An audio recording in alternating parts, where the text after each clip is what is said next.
အတီအိမ်မရှိဘူးလားဟမ်ဘာမနေတာလဲဘိုက်ကြီးပူနေတယ်ဘိုက်ကြီးပူတာဘိုက်ကဘာဖြစ်တာလဲအန်တီဘာယောဂလဲ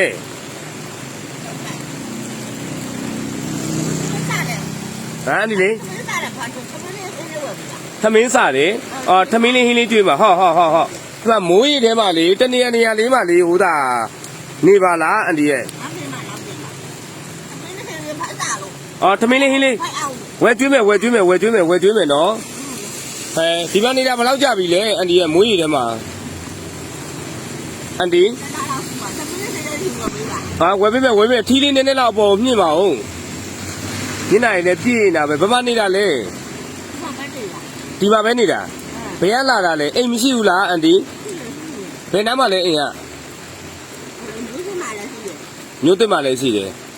ကျွန်တော်တို့ဆေးရုံတင်ပေးရမယ်လားဘာဖြစ်လို့လဲအန်တီရဲ့အော်ဘိုက်ကဘာဖြစ်လို့ပူနေတာလဲဟမ်အော်ဘိုက်ကကြောက်ကဖြစ်တာလားဆေးရုံတင်ပေးမယ်လေအဆင်ပြေလား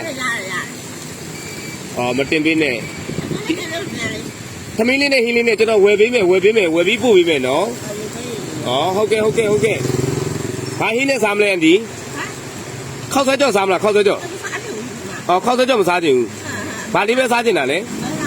အော်အမေသားဟင်းလေးနဲ့သမီးပဲစားချင်တာအော်ဟုတ်ကဲ့ကျွန်တော်ဝယ်ပေးမယ်ခြေခဲလေးတပူလောက်အော်ဟုတ်ကဲ့ကျွန်တော်အခုဝယ်ပေးမယ်နော်အန်တီနော်ကဲဘယ်လိုလုပ်ကြမလဲ